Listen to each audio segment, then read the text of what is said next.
नमस्ते। 24 नवंबर 2022 और आज का जो दर्शन मैसेज है वो एक पंक्ति है, बल्कि थोड़ी सी कटी हुई पंक्ति है। ये इसलिए आवश्यक है क्योंकि कई बार श्री अरविंद के कोट को अगर हम एक साइड से पढ़ते हैं, सीमित करके पढ़ते हैं, तो उसका अर्थ बहुत अलग होता है, और जब हम उसको समग्रता में पढ़ते हैं तो उसका अर्थ अलग निकलता है। तो आज जो हम लोगों ने पढ़ा, जो दर्शन मैसेज वाज था, वो है इस प्रकार है। रिलीजन्स ये दिव्य जीवन से है। वैसे इसमें भी जैसे आया है, दिव्य जीवन में पूरा सेंटेंस से थोड़ा सा कट ऑफ है। अब किस कारण से हुआ है ये आई डोंट नो। जो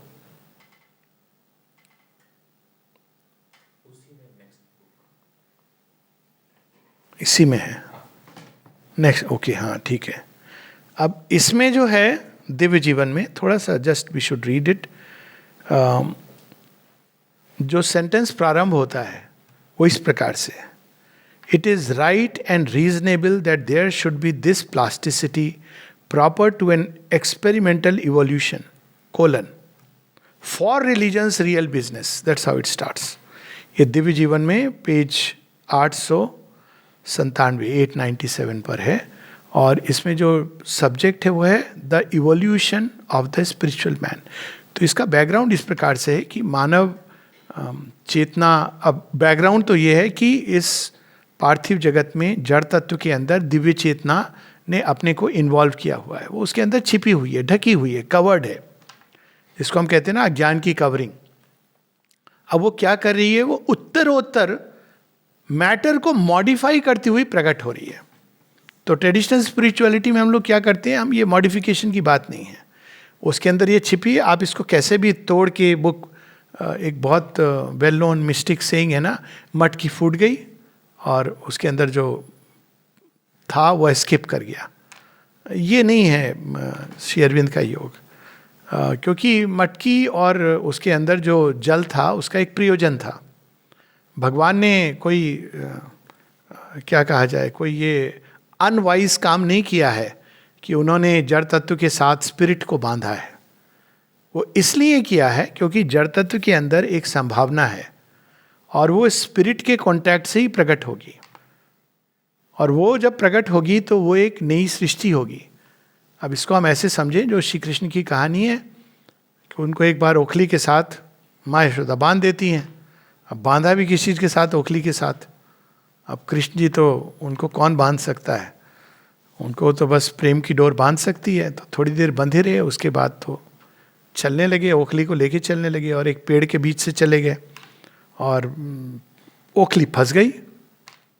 तो नटखट नागर ने और जोर लगाया, तो ओखली के प्रभाव से वो दोनों वृक्ष टूट गए, और वृक्ष के अंदर जो दिव्य चेतना थी, कुछ देवता थे जो श्रापित होकर थे, वो उसमें से निकल जाते हैं और वो प्रणाम करते हैं कि आपने हमें मुक्ति दे दी। तो ओखली से बांधना एक पूरा एक उपक्रम था, कारण था, जिसके चलते उस वृक्षों में देव चेतना थी, वो लिबरेट हो गई। अब ये एक्चुअली बड़ी सिंबॉलिक स्टोरी है, बड़ी अद्भुत स्टोरी है, symbolic real whichever way we want to take it.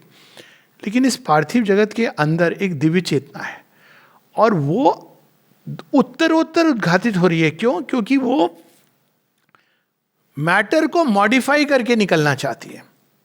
इसलिए जब किसी ने पूछा कि सुप्रामेंटल सृष्टि तो सुप्रामेंटल जगत में है ही, तो फिर यहां पे सुप्रामेंटल क्रिएशन का क्या क्या पॉइंट है? यदि वो सेम है तो श्री अरविंद कहते हैं वो सेम नहीं है। ये इंपॉर्टेंट है याद रखना। ये इवोल्यूशन के द्वारा जब जड़ तत्व के अंदर से कोई चीज प्रकट होती है, तो उसके अंदर एक ऐसी कंक्रीटनेस होती है जो आपको कहीं नहीं प्राप्त हो सकती है। मेंटल बीइंग्स है, फॉर एग्जाम्पल मनोमय जगत में, तो मनोमय जगत में जो मेंटल बीइंग्स हैं उनकी मर्जी है, जैसा भेष धर लें, जो चाहें। लेकिन जब धरती पर मेंटल बीइंग्स बनते हैं तो जो ओरिजिनल ड्रीम है, एको हम बहुश्याम, प्रत्येक इंडिविजुअलिटी रिप्रेजेंट करती है दिव्य का एक एस्पेक्ट, वो संभव होता है। तो वो जड़ तत्व को मॉडिफाई करती है। तो मॉडिफाई करने के पहले उसको प्राइम करती है।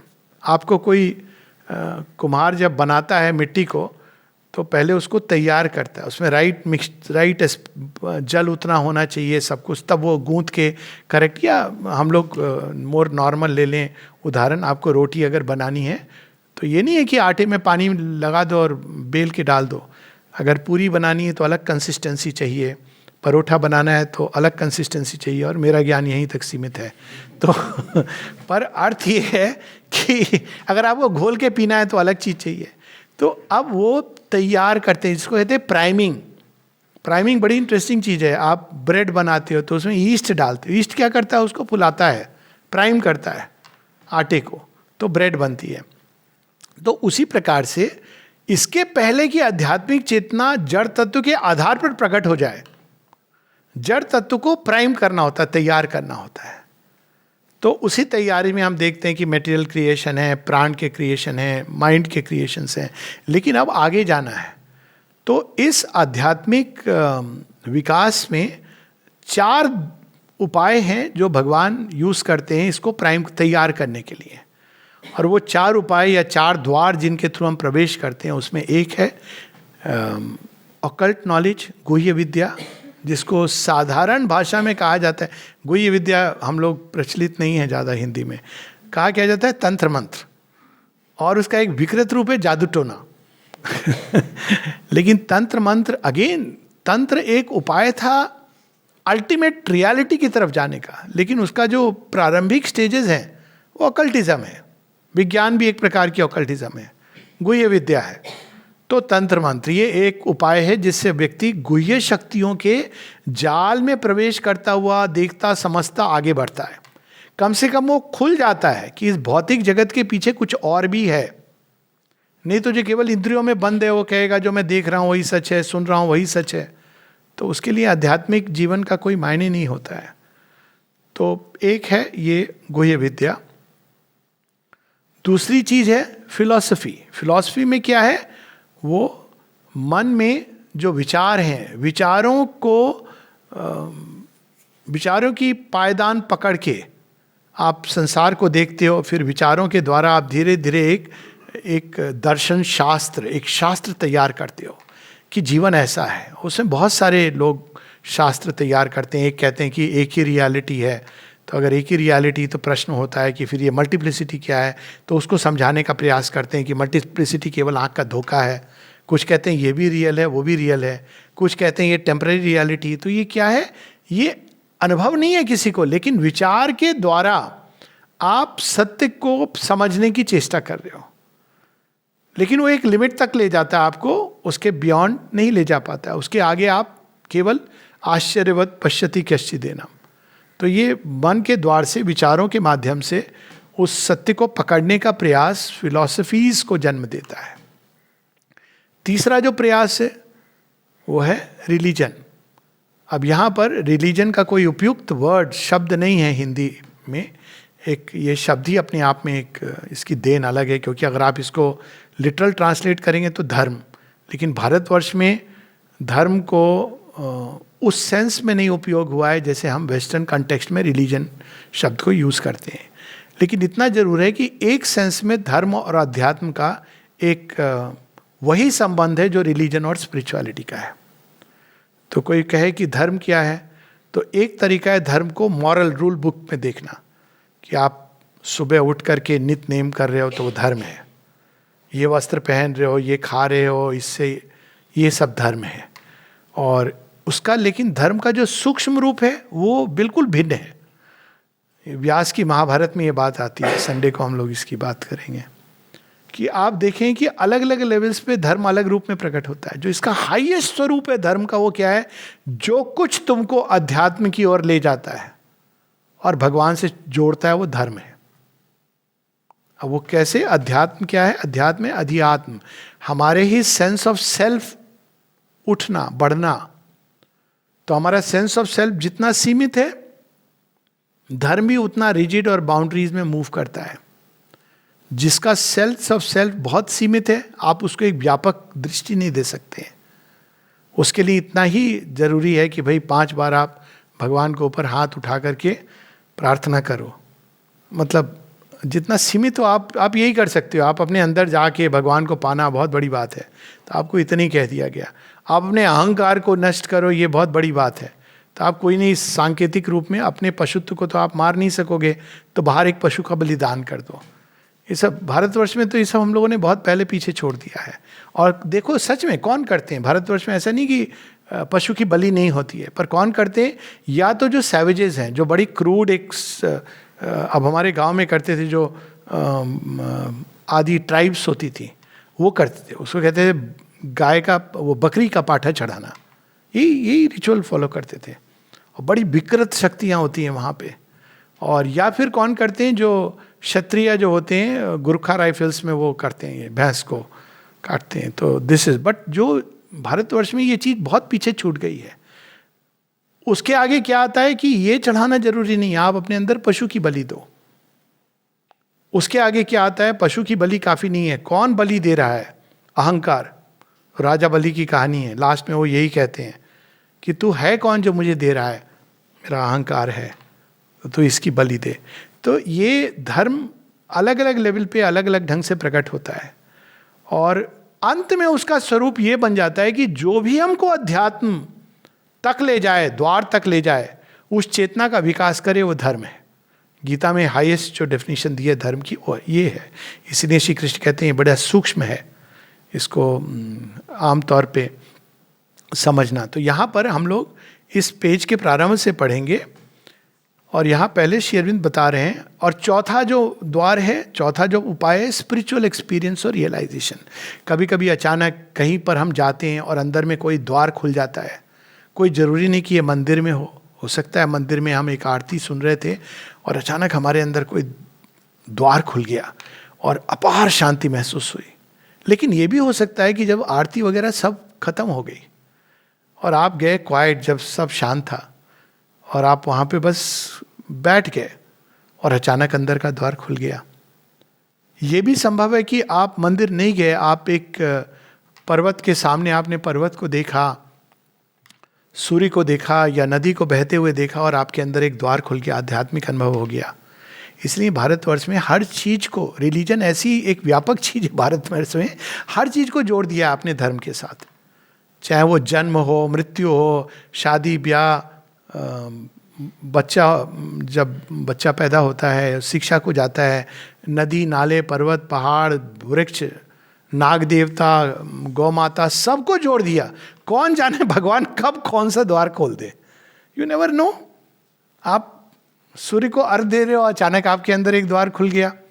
आप नदी की पूजा कर रहे हो, वट वृक्ष की पूजा कर रहे हो, लेकिन ये जरूरी नहीं है कि खुलेगा।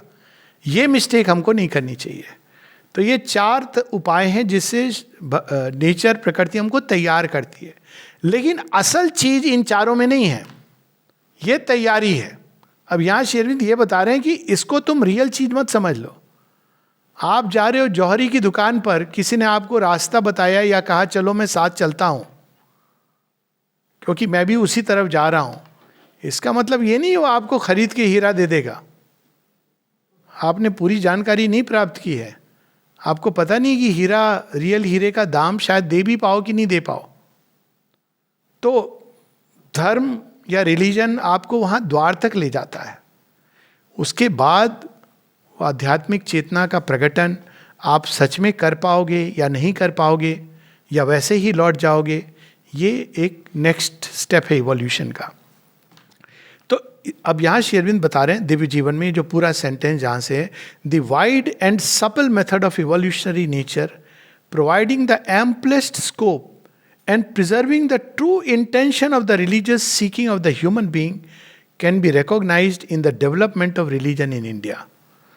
भारतवर्ष में रिलीजन कभी भी संकीर्ण नहीं रहा, क्योंकि ये स्पष्ट था। भारत में एक इंट्यूशन रही है इसके प्रति, आध्यात्मिक चेतना के प्रति, कि आप एक फिक्स तरीके से नहीं कर सकते हो।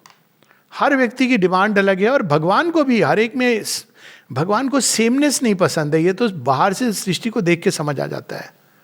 अगर उनको सेमनेस पसंद होती तो सब एक रंगा बनाते।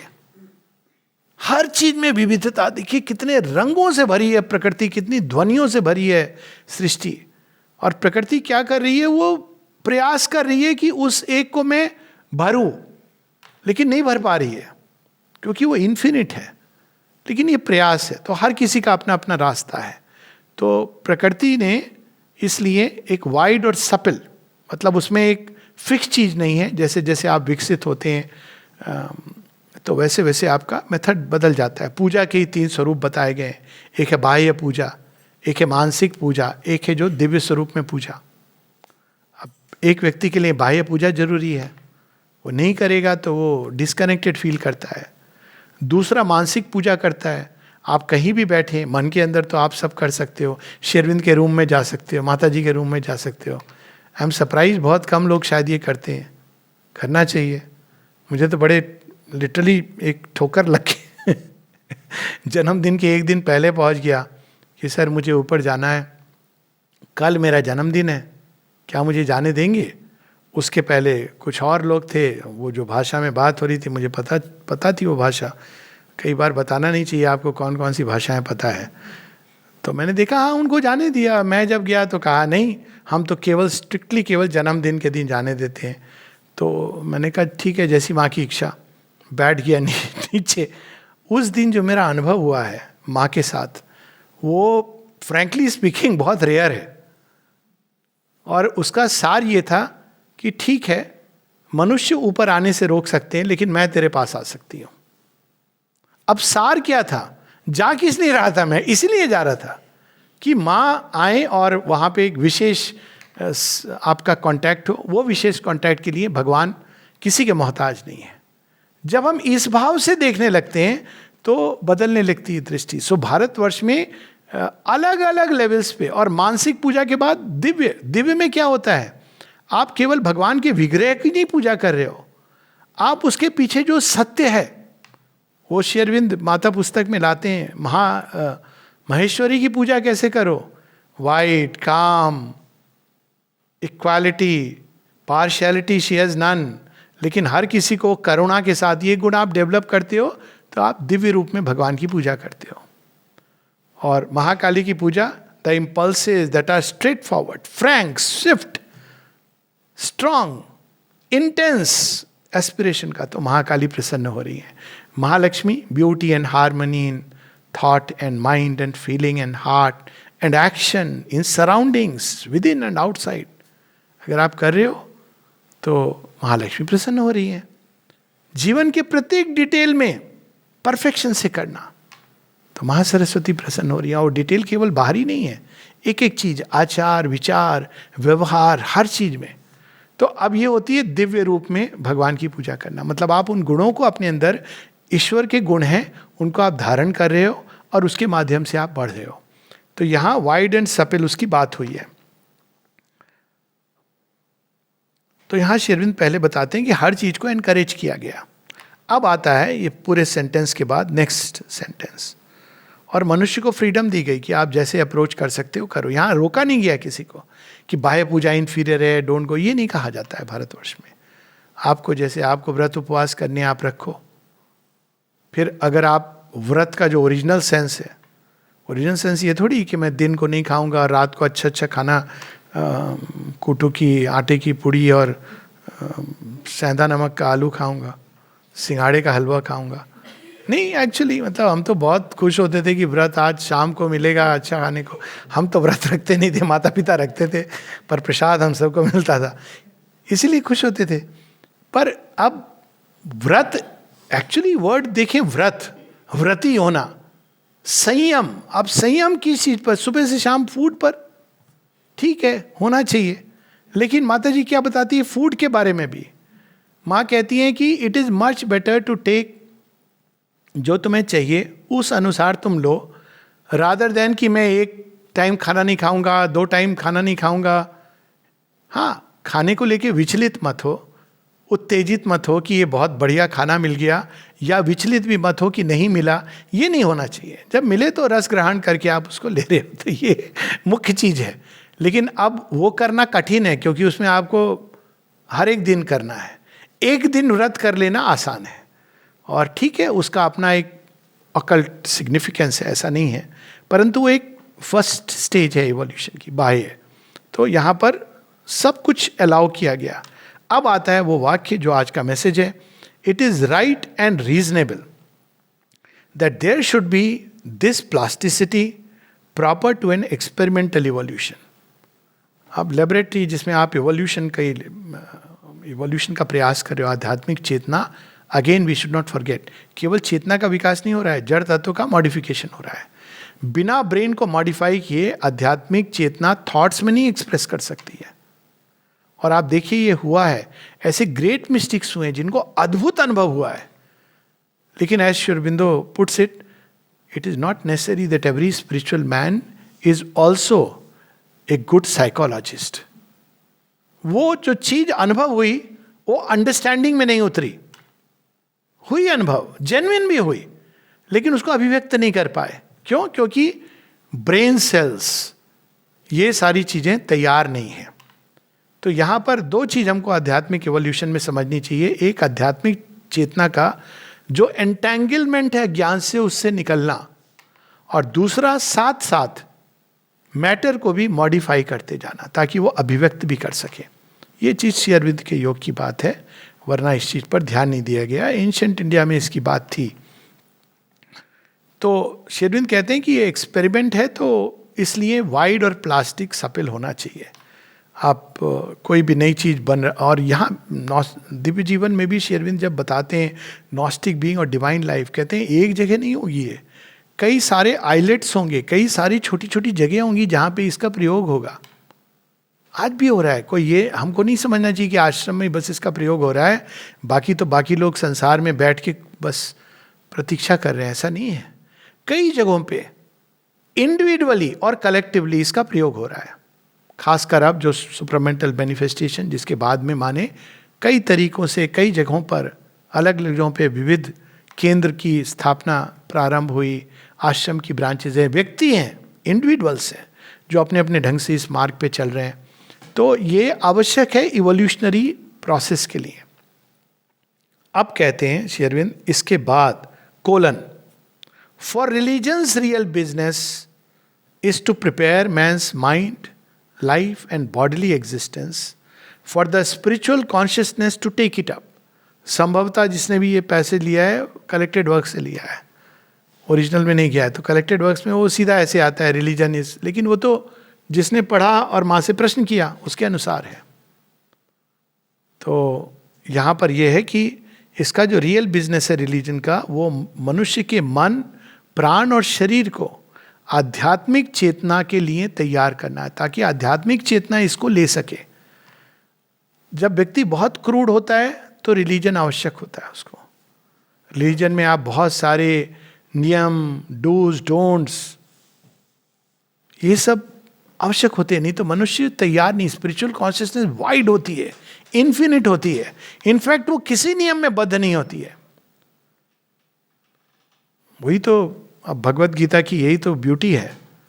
आप उसको अंत में सब कुछ समझा के लास्ट में श्री कृष्ण कहते हैं, इतना बड़ा फॉर्मूला जो अगर कोई बिना उस पूरी प्रोसेस को समझे हुए करे तो वो टोटली डिफरेंट चीज हो सकती है। सर्वधर्मान परित्यज्य मामेकम शरणम व्रज। तो स्पिरिचुअलिटी बहुत विशाल है और इसकी कई बार बात हुई है, उसको आप किसी पर्टिकुलर नियम में नहीं बांध सकते हो। तो इसीलिए कई बार लोग राम को कि उन्होंने ऐसा क्यों किया, वैसा क्यों नहीं किया। तो राम केवल मनुष्य के इंटेलेक्चुअल माइंड को सेटिस्फाई करने नहीं आए थे कि भाई बताओ मुझे कैसा करना चाहिए, बाली को ऐसे नहीं मारूं तो बोलो क्या करूं, ये नहीं करने आए थे। वो अपने नाम की कीर्ति की, देखो फिर भी उनका नाम अद्भुत है कि राम का नाम से ही लोग तर गए, लेकिन वो मनुष्य के स्टैंडर्ड्स को सेटिस्फाई करने नहीं आए थे, बल्कि उनके बीच एक नया स्टैंडर्ड स्थापित करने आए थे। राजधर्म क्या होता है, उसमें क्या करना पड़ता है। तो अगेन वहाँ हम देखते हैं कि धर्म का एक अलग रूप है। बाली का वध धर्म है, पेड़ के पीछे से मारना धर्म है, क्योंकि बाली की उपस्थिति पूरे वानर राज्य के लिए एक डेंजर है। उनका विकास होना है, ये बाधा, ये अगर रहेगा तो माइट इज राइट का रूल चलाएगा। तो इसलिए वाली का जाना आवश्यक है। तो एक बहुत सपलनेस चाहिए स्पिरिचुअलिटी को पकड़ने के लिए। लेकिन रिलीजन उसको एक फॉर्मूलाज में बांधता है। तो यहां श्री अरविंद कह रहे हैं कि रिलीजन का रियल पर्पस क्या है? मानव मन प्राण शरीर को तैयार करना उसके लिए। कर क्या देता है? उल्टा। वो माता जी का एक बहुत सुंदर रिलीजन के ऊपर है कि बर्थ कोर रिलीजन का स्पिरिचुअल ही होता है। हर रिलीजन का कोर अगर हम जाएं तो स्पिरिचुअल है। अब स्पिरिचुअल क्या कोर है? कि भगवान है, एकमेव द्वितीयम, एक ओंकार, जैसे भी आप उनको बोलो, इट डजंट मैटर, एक है। अब रिलीजन क्या कहता है? अब देखिए ये कोर उसका बहुत सुंदर है। अब रिलीजन कैसे बना? आप एक विशेष प्रोसेस में खड़े थे, अचानक धरती पर बैठे हुए थे, नील डाउन किए हुए। अब ऐसा हो गया कि आप, और आपके हृदय में ये भाव आया कि एक ओंकार। अब क्योंकि आप जो भी प्रयास कर रहे थे, एक पर्टिकुलर प्रयास कर रहे थे, और आपको एक बहुत सुंदर अनुभव हुआ। आपने ये अनुभव लोगों को बताया, आपके शिष्य बने, शिष्यों को आपने मार्ग बताया। कालांतर में शिष्य हैं, उन्होंने कहा ये तो मार्ग बड़ा कठिन है, अपने अंदर जाओ, अंदर जाओ, अंदर क्या होता है। लेकिन बाहर नील डाउन करके ऐसे करना आसान होता है, अंदर के स्क्रिप्चर को खोलना कठिन होता है। हर रिलीजन में एक स्क्रिप्चर है। कब तक वो आवश्यक है? जब तक आपके अंदर का वेद नहीं खुल जाता। श्री अरविंद एक जगह कहते हैं, भगवत गीता भी कहती है, जो व्यक्ति भगवान को पा लेता है उसके लिए वेदवाद का उतना ही स्थान है जितना एक लुटिया में पानी का जब आप समुद्र में खड़े हो। सोचो आप समुद्र में जा रहे हो और लुटिया में पानी भर के लेके जा रहे हो, क्या पता मुझे अगर जरूरत पड़े पानी की तो मैं क्या करूँगा। गंगा जल लेके गोमुख जा रहे हो कि गंगा जल तो देखिए बहुत जरूरी है, सोर्स में जा रहे हो, नहीं फिर भी गंगा जल तो हमारे दादा लाए थे, ये वाला गंगा जल वहां नहीं मिल सकता है। ये रिलीजन है। अब उसने क्या कर दिया, अब उसमें भी नहीं, गोमुख के गंगा जल से ही। पर भारतवर्ष ने ये नहीं किया। भारतवर्ष ने कहा डजंट मैटर।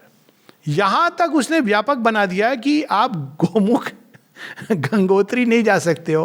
हरिद्वार भी कभी पानी बहुत ठंडा है, करंट्स शार्प है। वाराणसी में आपको लगे कि ठीक है यहाँ तो शव दहन भी होता है या दाह संस्कार भी होता है, तो सागर तक, समुद्र को भी गंगा का स्थान दे दिया। अब आप गंगा से कहाँ बचोगे? सागर का नाम ही सागर पड़ा क्योंकि सगर पुत्रों के प्रयास से गंगा अवतरण हुआ। और जब गंगा जी आती हैं पाताल में चली जाती हैं, पाताल गंगा बन जाती हैं, जानवी बनती हैं जानु ऋषि के पास से, और वो जब जाती रहती हैं, अब वो भी बड़ी इंटरेस्टिंग स्टोरी है, पर उसमें तो क्या जाना कि वो जानू ऋषि उसको पी जाते हैं और फिर वो निगलते हैं, तो वो भी गंगा का स्थान जानवी। तो ऐसे करती हुई वो, अब गंगा जी को जाना है, नहीं तो धरती डूब जाएगी।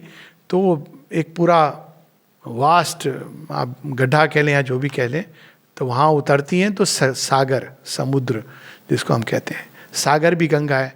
तो दक्षिण वालों के लिए कावेरी दक्षिण गंगा है।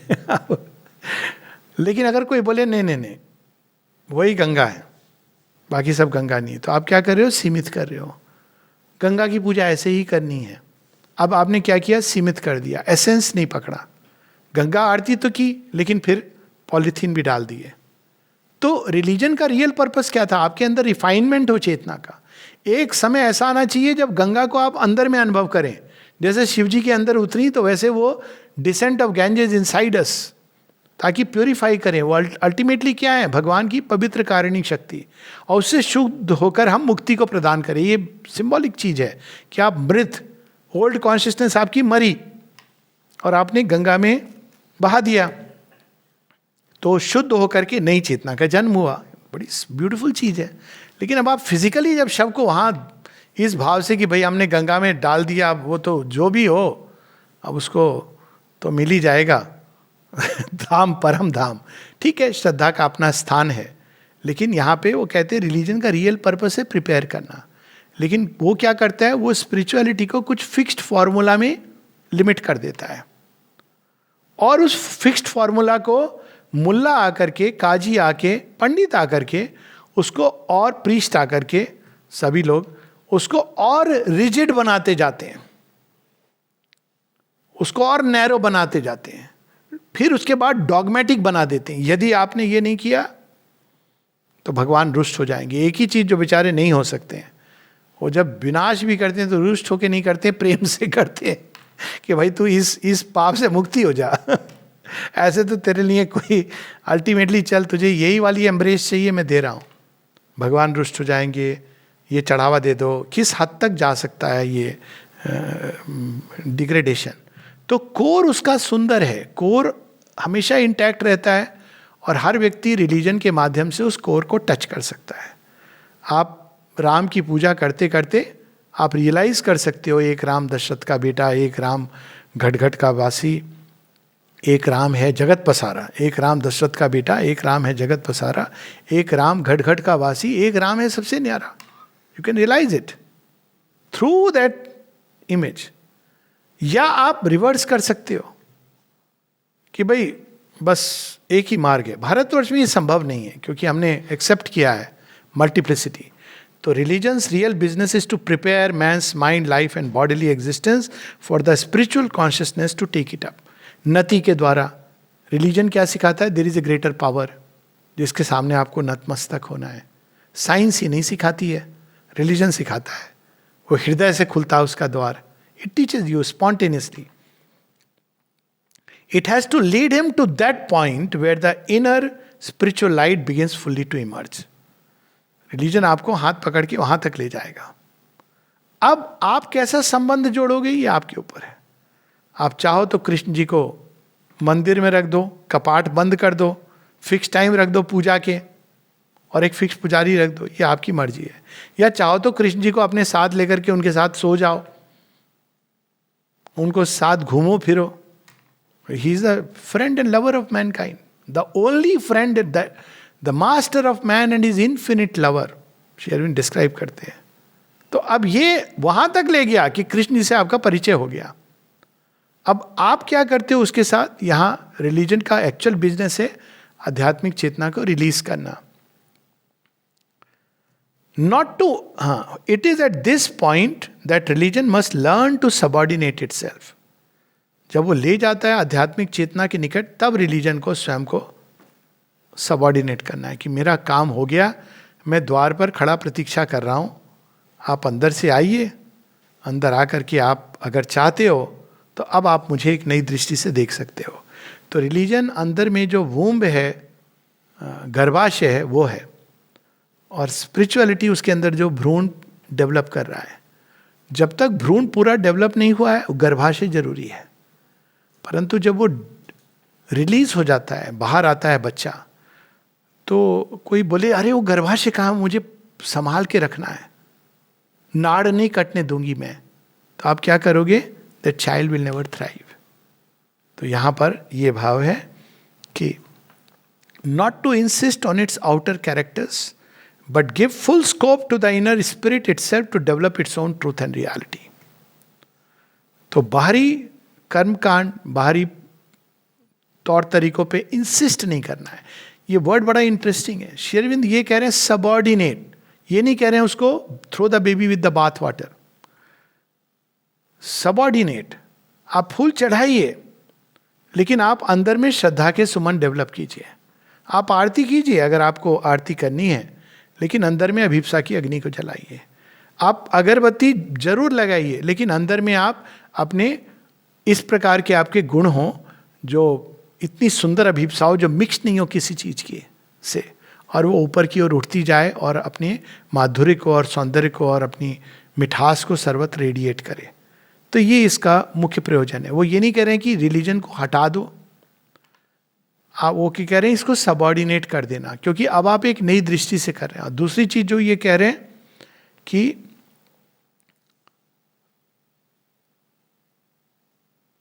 but give full scope to the inner spirit itself, not to insist on its outer character. मतलब आप insist मत करो कि यही करना है। Leave people free। अगर कोई इस तरह से कनेक्ट कर रहा है, करने दो उसको। लेकिन अगर कोई नहीं कनेक्ट कर रहा है उस तरह से, इसका एक टिपिकल एग्जाम्पल होता है कई बार समाधि पे बच्चे को लेकर के माता पिता, अब बच्चे तो उसको बड़ा अच्छा लग रहा है, अरे कहाँ आ गया वो, लगता है उसको इन्फिनिट फ्रीडम में मैं आ गया हूँ। लेकिन माँ बाप ऐसे थोड़ी छोड़ेंगे, समाधि पे सिर रख। अब वो बच्चा इतना ट्रॉमेटाइज्ड हो रहा है, उसको समझ नहीं आ रहा है मैं भगवान के घर आया हूँ, कहाँ आया हूँ। माता जी मना करती थी। एक रियल स्टोरी है, जब कोई लेडी, उन्होंने स्वयं बताया, अभी भी वो हैं, 4 साल के बच्चे को लेके गई श्री अरविंद के रूम में, तो बच्चा है, इधर उधर घूम रहा है, माता जी से मिलने गई थी माता जी के रूम में। तो माता जी, अब वो रुक जा ये वो, तो माता जी ने कहा तुम इधर आओ, लेडी को बुलाया, उसके सिर को अपने गोद में रखा, कहा ही इज माई चाइल्ड, तुम भूल जाओ उसको। और तब वो भूल गई कि मेरा बच्चा कहाँ है, कैसे कर रहा है। अब देखिए ये एक अलग चेतना है जिसमें हमको उठना है। आउटर करेक्टर पे इंसिस्ट करना, डाइनिंग रूम में तुमने खाना नहीं खाया तो महापाप कर दिया, तुम्हें पसंद आना चाहिए, नहीं, it is very good to like it, ये मना नहीं किया जा रहा है, जिसको पसंद आता है बहुत सुंदर है, it is a very good thing. लेकिन आप इंसिस्ट करते हो कि ये चीजें मार्कर हैं इसका, कि कौन कितने बार कहाँ गया, 4 बजे उठ करके कोई व्यक्ति उठ करके बाहर झाड़ू लगा रहा है, वो बहुत बड़ा योगी है, ये हमको नहीं करना चाहिए। जरूर करो अगर आप इससे कनेक्ट हो रहे, बाय ऑल मीन्स, लेकिन जब हम इंसिस्ट करते हैं या उसको जज करते हैं इस बेसिस पर, तो रावण से बड़ा ना कोई पंडित था, ना कोई ऑकल्टिस्ट था, तंत्र मंत्र का ज्ञाता था, ना कोई रिलीजियस व्यक्ति था, ना कोई फिलॉसफर था उससे बड़ा, और जिसको आध्यात्मिक अनुभव भी हुए थे। तो रियल चीज पकड़नी चाहिए, ये नहीं कि बाहर छोड़ दो, उसका अपना आनंद है। जब आप किसी को प्रेम करते हो तो वो तो हमेशा हृदय में रहता है, लेकिन फोटो भी रखते हो पर्स में, अच्छा लगता है, कभी कभी फोटो देख लेना। भगवान से प्रेम करते हो तो आप, कुछ समय पहले मैंने देखा लोग इस तरह की एक तरफा बातें, अब देखिए इसको केवल इतना लोगे तो एक तरफा आप निकाल सकते हो कंक्लूजन, कि माता जी ने कहा है कि ब्लेसिंग पैकेट वो फेथ के ऊपर है, तो ऐसे कह दिया जैसे फेथ बड़ी एक ट्रिवियल चीज है। हाँ, बाय ऑल मीन्स आपके अंदर भगवान है, लेकिन कभी कभी अच्छा लगता है ना, जब आप कष्ट में होते हो तो ब्लेसिंग पैकेट देखते हो, it activates, it's an activating thing. वैसे ही कुछ लोग ये सर्कुलेट करते हैं, माता जी समाधि को देख करके कह रही हैं, वो माता जी कह रही हैं, लेकिन उसको सबके लिए लागू। इसीलिए I am so much not in favour of these partial quotes. I do not want to be worshipped, let them worship thee to their heart's content. अब लोग क्या देते, देखो माता जी ने स्वयं कहा है मेरी पूजा मत करो। ये किसी भी भगवान की वाणी को पकड़ने के लिए बड़ी सूक्ष्म अंडरस्टैंडिंग होनी चाहिए, नहीं तो हम नो रिलीजन का भी एक रिलीजन बना देते हैं।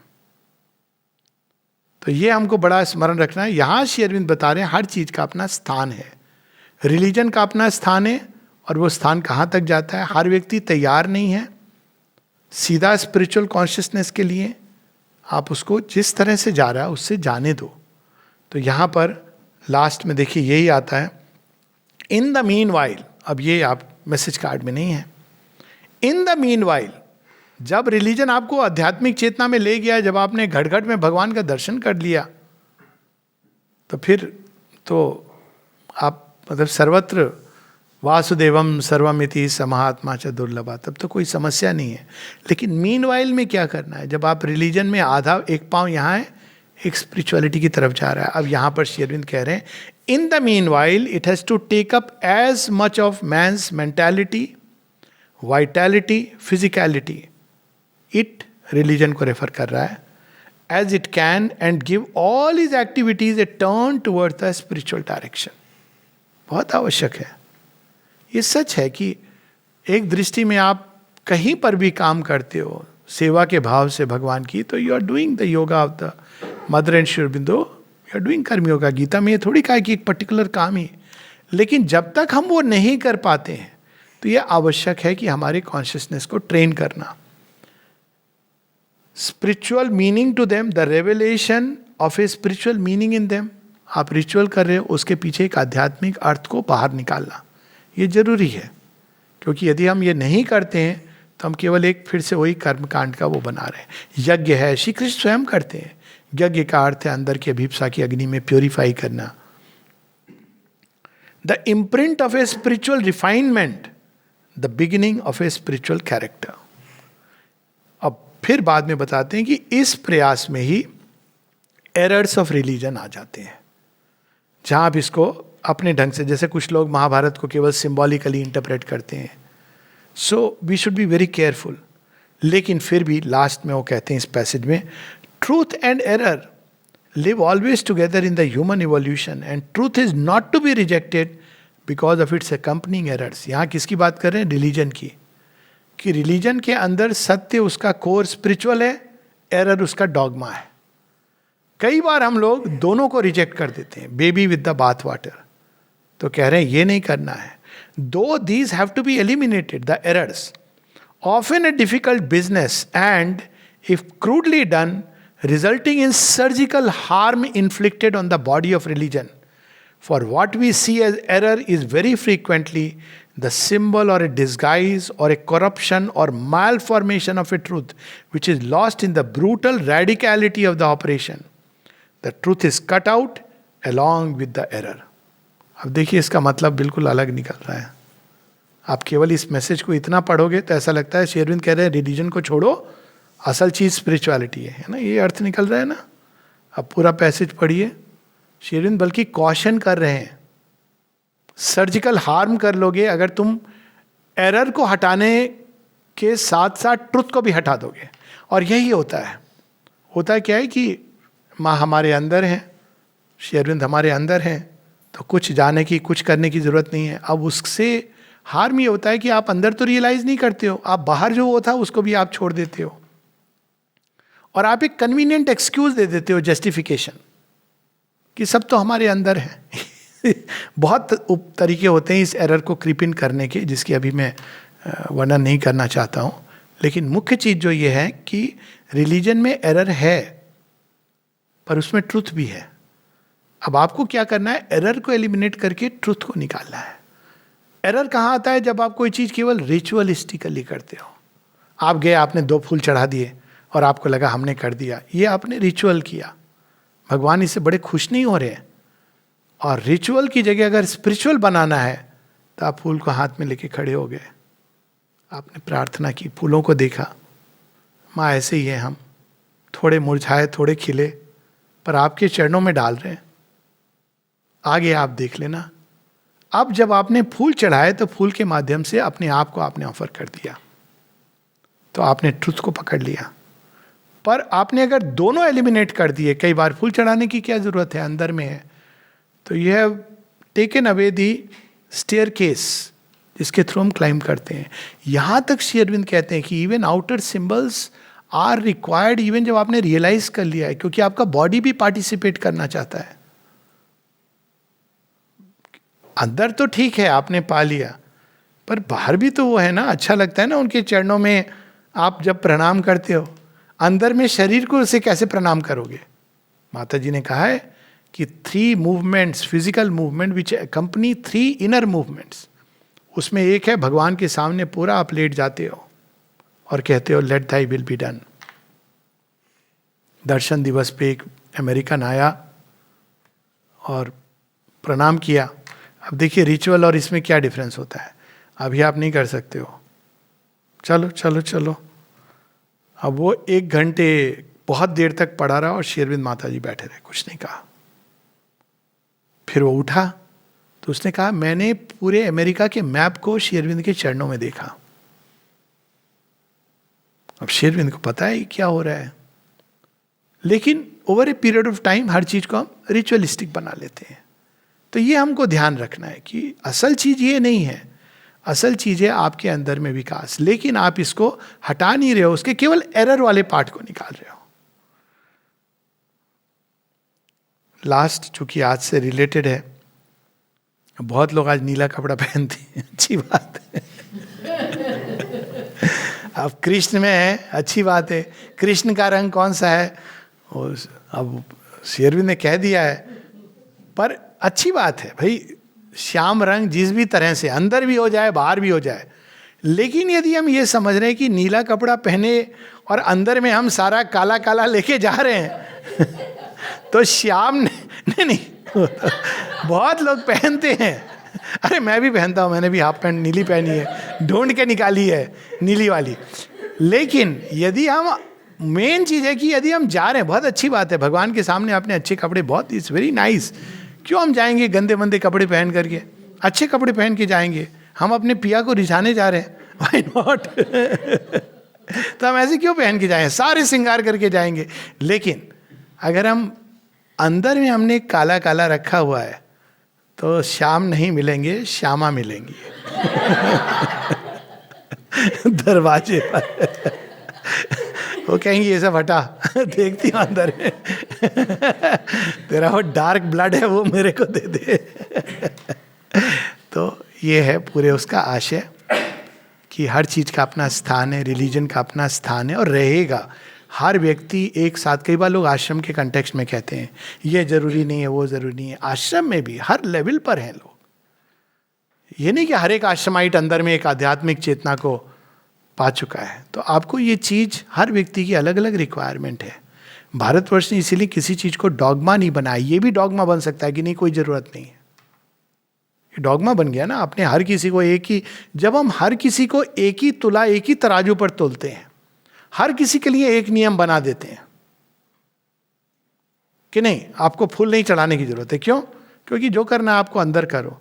अब आपने क्या किया, आपने अगेन एक रिलीजन बना दिया, इंटेलेक्चुअल रिलीजन, जो कई बार रिलीजन ऑफ द हार्ट से बहुत भिन्न होता है और ज़्यादा डेंजरस होता है। और यही बात माँ अपनी, जब इसकी कमेंट्री है, जो लोग पढ़ना चाहें बाद में पढ़ सकते हैं, इसकी कमेंट्री है जिसमें माता जी बताती हैं, आई थिंक 1958 की उनकी कमेंट्री है, जिसमें वो बताती हैं कि ये जो पूरी इसकी कि रिलीजन क्यों बनता है, यही कि कैसे उसमें डॉगमा आ जाते हैं, रिजिडिटी आ जाती है। लेकिन साथ में माँ ये भी बताती हैं कि बहुत से ऐसे रिलीजन हैं जो रिलीजन के नाम लेके नहीं आते हैं। अब तक हम लोग रिलीजन समझते हैं केवल जो भगवान पूजा पाठ। माँ बताती है आइडियोलॉजिकल रिलीजन। आपने आइडियोलॉजी रख ली, भगवान तो केवल अंदर है, बाहर की मूर्तियां तोड़ दो, उसका परिणाम क्या हुआ है हम लोग आज तक जानते हैं। आपने बाहर सब तोड़ दिया, ये पेगन वर्शिप है। आप सृष्टि के प्रति, प्रकृति के प्रति असहिष्णु हो गए। क्यों? भगवान तो आपके अंदर है। आप भूल गए कि भगवान घट घट में वास करते हैं। जो पिजन थॉट था उसके पीछे ये मानसिकता थी। Ideological religion, communism, ideological religion, सब मनुष्य एक हैं, आप बस मनुष्य की सेवा करो, मनुष्य के साथ, सबके साथ समान व्यवहार करो। ये भी बड़े डेंजरस होते हैं अगर केवल इसको हम स्पिरिचुअल सेंस में नहीं लें। तो हमको कोई भी रिलीजियस, वो प्रारंभ है, ठीक है, प्रारंभ है प्रचंड, लेकिन आप उसको ले जाइए अपने लॉजिकल कंक्लूजन तक, आध्यात्मिक चेतना को बाहर लाइए और तब रिलीजन को डिस्कार्ड नहीं कीजिए, उसके एरर को डिस्कार्ड कीजिए, उसके अंदर जो सिंबल है, उसका अर्थ है, उसको बाहर निकालिए और इस प्रकार से जीवन को परिपूर्ण बनाएं। ये आज का मैसेज है। एक बार केवल मैसेज पढ़ लो, फिर हम लोग रुकेंगे। अब यहाँ पे हम लोग वो छोटा सा वो पार्ट पढ़ रहे हैं। Religion's real business is to prepare man's mind, life, and bodily existence for the spiritual consciousness to take it up. It has to lead them to that point where the inner spiritual light begins fully to emerge. It is at this point that religion must learn to subordinate itself, not to insist on its outer characters, but give full scope to the inner spirit itself to develop its own truth and reality. Sri Aurobindo. Namaste.